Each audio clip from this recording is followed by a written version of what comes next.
Hello, welcome to Rupa's kitchen. എല്ലാവർക്കും സുഖമാണെന്ന് വിശ്വസിക്കുന്നു. അപ്പോൾ ഞാനിന്നിവിടെ നല്ലൊരു സ്നാക്സുമായിട്ടാണ് വന്നിട്ടുള്ളത്. നമ്മൾ അധികമൊന്നും ഉണ്ടാക്കാത്തതാണ് കേട്ടോ.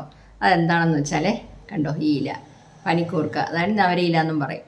ഇതുകൊണ്ട് നമ്മളൊരു സ്നാക്സ് ഉണ്ടാക്കാൻ പോവുകയാണ്. ഓക്കെ, അപ്പോൾ അത് വന്നിട്ട് ഇത് നല്ല ഔഷധ ഗുണമുള്ള ഒരു സസ്യമാണ്. അതെല്ലാവർക്കും അറിയാമല്ലോ. നമ്മൾ കഫമൊക്കെ ഉണ്ടെങ്കിൽ ഇതിട്ട് വെള്ളം തിളപ്പിച്ച് കുടിക്കുകയാണെങ്കിൽ നല്ല ആശ്വാസം കിട്ടും. അതുപോലെ പിന്നെ പല കാര്യങ്ങൾക്കും ഇത് നല്ലൊരു മെഡിസിനാണ് ഈ ഇല. അപ്പോൾ നമ്മുടെ നാട്ടിൽ ഇത് നല്ല രീതിയിൽ ധാരാളമായിട്ട് കിട്ടും. ഇത് പെട്ടെന്ന് തന്നെ വളർന്ന് കിട്ടുകയും ചെയ്യും. ചെറിയൊരു തണ്ടെടുത്ത് നമ്മൾ നട്ട് വയ്ക്കുകയാണെങ്കിൽ പെട്ടെന്ന് വളർന്ന് കിട്ടും. പിന്നെ നമ്മൾ പിസ്സയൊക്കെ ഉണ്ടാക്കുമ്പോൾ ഒറിഗാനോ എന്ന് പറഞ്ഞ് കടയിൽ നിന്ന് വാങ്ങിക്കത്തില്ലേ, അത് ഇതുകൊണ്ട് ഉണ്ടാക്കുന്നതാണ്. അത് നല്ല വിലപിടിപ്പുള്ളതാണ്. 1 കിലോ 1000 രൂപ വരെ വിലയുണ്ട്. ഓക്കെ, അപ്പോൾ നമ്മൾ ഇതുകൊണ്ടാണ് ഇന്ന് സ്നാക്സ് ഉണ്ടാക്കാൻ പോകുന്നത്. പിന്നെ ഒന്നുകൂടെ പറയട്ടെ, നമ്മുടെ കേരളത്തിൽ ബ്യൂട്ടമി എന്ന് പറഞ്ഞിട്ടൊരു ഫുഡ് ആപ്പ് വന്നിട്ടുണ്ടല്ലോ. അത് മിക്കവർക്കും അറിയാമെന്ന് വിശ്വസിക്കുന്നു. അപ്പോൾ ഞാനതിനൊരു മെമ്പറായിട്ടുണ്ട്. അതിലും എൻ്റെ കിച്ചൻ്റെ പേര് രൂപാസ് കിച്ചൺ തന്നെയാണ്. പിന്നെ എന്തെന്ന് വെച്ചാൽ അത് നമുക്ക് ഞാൻ താമസിക്കുന്ന സ്ഥലത്ത് നിന്ന് 7 കിലോമീറ്ററിനുള്ളിലേ അന്ന് ഡെലിവറി ചെയ്യുന്നുള്ളൂ അവർ. അതുകൊണ്ട് അത്രയും ദൂരത്തിലുള്ളവർക്കേ അത് കിട്ടത്തുള്ളൂ. അപ്പോൾ ഗൂഗിളിൽ പോയിട്ട് ബ്യൂട്ടമി ഫുഡ് ആപ്പ് എന്ന് പറഞ്ഞിട്ട് നിങ്ങൾ ക്ലിക്ക് ചെയ്യുകയാണെങ്കിൽ അതിൽ രൂപാസ് കിച്ചൻ എടുത്ത് നോക്കുമ്പോൾ അത് ഓർഡർ ചെയ്യാൻ പറ്റും. അപ്പോൾ എൻ്റെ എനിക്ക് ഈ 7 കിലോമീറ്ററിന് ഉള്ളിലുള്ള എൻ്റെ ഫ്രണ്ട്സിനും റിലേറ്റീവ്സും എല്ലാം അറിയാൻ വേണ്ടിയിട്ടാണ് ഞാനിത് പറയുന്നത്. ഓക്കെ, അപ്പോൾ നമുക്ക് കിച്ചണിൽ പോയിട്ട് നമ്മുടെ സ്നാക്സ് ഉണ്ടാക്കാം. അപ്പോൾ നമ്മുടെ ആ വെറൈറ്റി ആയിട്ടുള്ള സ്നാക്സ് ഉണ്ടാക്കാനായിട്ട് ഞാൻ ഈ ബൗൾ എടുത്തിട്ടുണ്ട്. ബൗളിൽ 1/2 കപ്പ് കടലമാവ്, 1/4 കപ്പ് അരിപ്പൊടി എടുത്തിട്ടുണ്ട്. പിന്നെ വന്നിട്ട് അതിനാവശ്യമായ ഉപ്പിട്ട് കൊടുക്കാം. ഉപ്പ് നോക്കിയിട്ട് വേണമെങ്കിൽ ചേർത്തോളാം കേട്ടോ. ചേർത്തിട്ട് കൂടി പോണ്ട. ഒരു നുള്ള് മഞ്ഞപ്പൊടി ശകലം മതി. മഞ്ഞപ്പൊടി ഇട്ടില്ലെങ്കിലും കുഴപ്പമില്ല, ശകലം ഒരു 2 നുള്ള് മഞ്ഞപ്പൊടി. അത് കഴിഞ്ഞിട്ട് 1 ടീസ്പൂൺ മുളക് പൊടി, 1 ടീസ്പൂൺ മുളക് പൊടി. പിന്നെ വന്നിട്ട് ആവശ്യത്തിന് വെള്ളം ഒഴിക്കണം.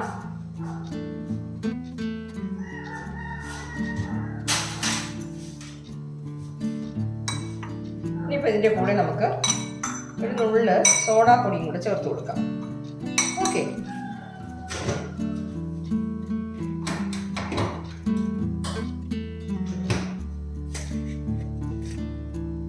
ഒരു നുള്ളേ ഇടുന്നുള്ളൂ കേട്ടോ. അതാണ്ടോ, ഒരു നുള്ള് സോഡാപ്പൊടി. പക്ഷെ നമ്മളെടുത്തിരിക്കുന്ന മാവിൻ്റെ ക്വാണ്ടിറ്റിയും കുറവാണ്, അതുകൊണ്ട് കൂടുതൽ ആവശ്യമില്ല. സോഡാപ്പൊടി ചേർക്കാതെയും ഇതുണ്ടാക്കാം.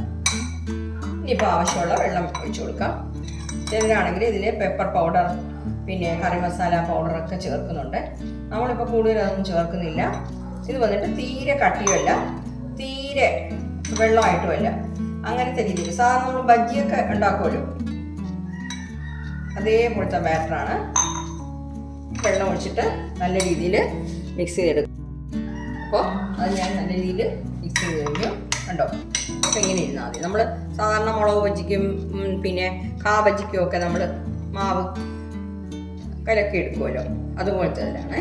അപ്പോൾ ഉപ്പ് ടേസ്റ്റ് നോക്കിക്കോണം, എരിവ് നോക്കിക്കോണം, നിങ്ങളുടെ ആവശ്യം അനുസരിച്ച് ഇട്ടോണം. ഇനിയിപ്പോൾ നമ്മൾ ഇത് ചെയ്യാനുള്ളത് നമ്മൾക്ക് നേരത്തെ കാണിച്ച പനീർ കുർക്കയുടെ ഇലയാണ്. ഇതിൽ തളിരില നോക്കിയെടുക്കണം കേട്ടോ, അതാണ് ബെസ്റ്റ് കേട്ടോ. അതായത് ഇളം ഇല, തളിരില നോക്കിയിട്ട് എടുക്കണം. നിങ്ങൾക്ക് എത്രയാണോ ആവശ്യം അത്രയും എടുക്കാം. ഓക്കെ, അപ്പോൾ നമുക്കിത് ഓയിൽ ചൂടാക്കിയിട്ട് ഫ്രൈ ചെയ്തെടുക്കാം. അത്രയേ ഉള്ളൂ, വളരെ ഈസിയാണ്. അപ്പോൾ ഞാനൊരു പാൻ ചൂടാക്കാൻ വെച്ചിട്ടുണ്ട്. അതിൽ ഓയിൽ ഒഴിച്ചു കൊടുക്കാം. ഞാൻ വെളിച്ചെണ്ണയാണ് യൂസ് ചെയ്യുന്നത് കേട്ടോ.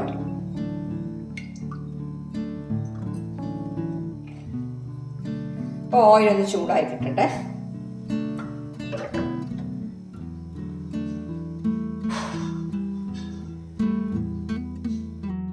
അപ്പം ഞാൻ ഓയിൽ ചൂടായോ നോക്കി, ചൂടായിട്ടുണ്ട്.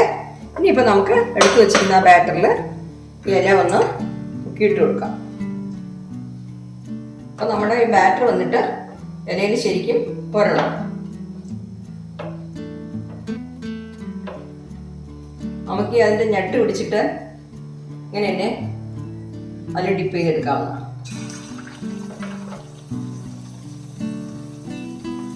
പെട്ടെന്ന് തന്നെ നമുക്ക് ഫ്രൈ ആയി കിട്ടും കേട്ടോ.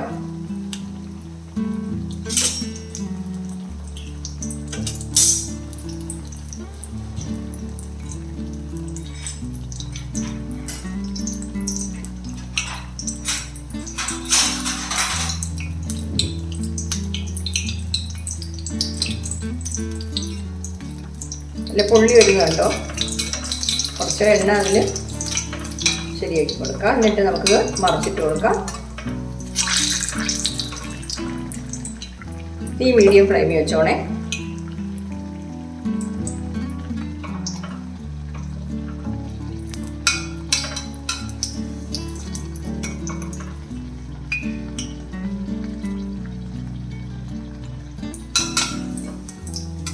മറുവശം കൂടെ നല്ല ചുവന്ന ഉടനെ നമുക്ക് എണ്ണയിൽ നിന്ന് മാറ്റാം.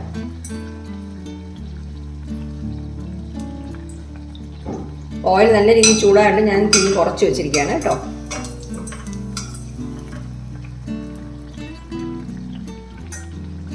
മതി, മറുവശം കൂടെ നല്ല ചുവന്ന് കിട്ടിയിട്ടുണ്ട്. ഇത് എണ്ണയിൽ നിന്ന് മാറ്റാം.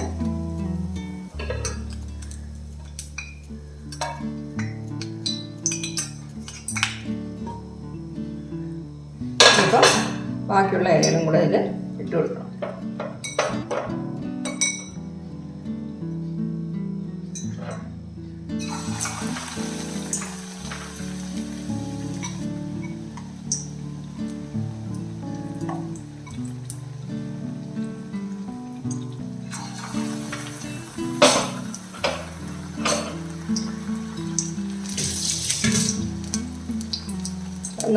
എണ്ണ നല്ലപോലെ അത് മുങ്ങുമ്പോഴേ നല്ല രീതിയിൽ പൊന്തി വരത്തോളൂ. നമ്മളിങ്ങനെ എണ്ണ കുറച്ച് ഇതിൻ്റെ പുറത്തിങ്ങനെ ആക്കി കൊടുത്താൽ മതി കേട്ടോ. മറിച്ചിട്ട് കൊടുക്കാം.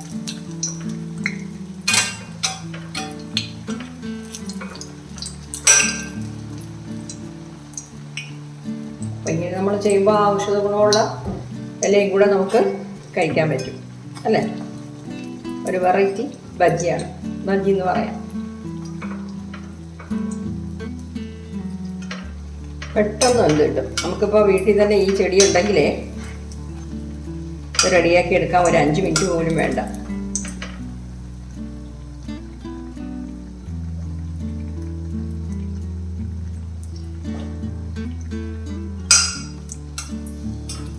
ഞാൻ കുറച്ചില എടുത്തതുകൊണ്ടാണ് ഞാൻ മാവ് ഇത്ര എടുത്തത്. നിങ്ങൾക്ക് ഇപ്പം നമ്മളിപ്പോൾ എടുത്ത ഇത്രയും ബാറ്ററിൽ നമുക്കൊരു ഇപ്പോൾ 5 ഇല ഇട്ടെടുക്കാം. ഓക്കെ, നിങ്ങൾക്ക് കൂടുതൽ വേണമെന്നുണ്ടെങ്കിൽ കുറച്ച് മാവ് കൂടുതൽ ചേർത്തോണം.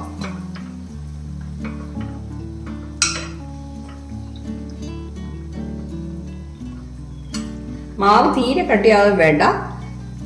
കട്ടിയായാലും നമ്മുടെ ബജ്ജി തീരെ ഹാർഡായിരിക്കും. ആവശ്യത്തിന് വെള്ളം ഒഴിച്ചാൽ മതി. ഇപ്പം നമ്മൾ ചെയ്ത ഈ തന്നെ മതി.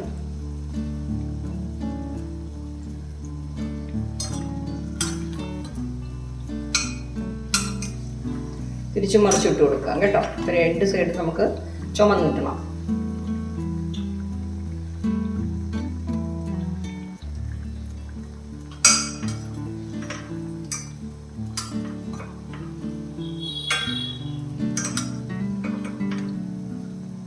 മതി, നമുക്ക് എണ്ണയിൽ നിന്ന് മാറ്റാം.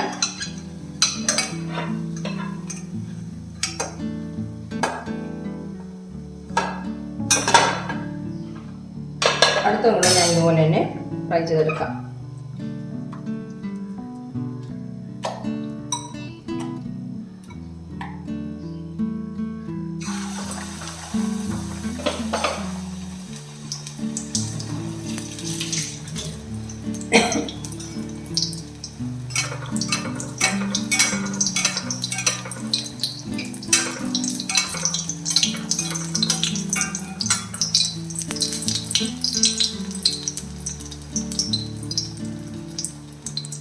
അപ്പോൾ ഇതും കൂടെ ഞാൻ എണ്ണയിൽ നിന്ന് മാറ്റാം. കണ്ടോ, നമ്മുടെ വെറൈറ്റി ബജ്ജി, അതായത് വെറൈറ്റി ആയിട്ടുള്ള ഒരു സ്നാക്സ് റെഡി ആയിട്ടുണ്ട്. അപ്പോൾ എല്ലാവരും ട്രൈ ചെയ്ത് നോക്കണേ. ഇതിൻ്റെ കൂടെ ചട്നി കൂട്ടിയും കഴിക്കാം, വെറുതെയും കഴിക്കാം. ഓക്കെ, എല്ലാവരും ഇതൊന്ന് ട്രൈ ചെയ്ത് നോക്കിയിട്ട് നിങ്ങളുടെ ഫീഡ്ബാക്ക് ഒന്ന് അറിയിക്കണം. Thank you.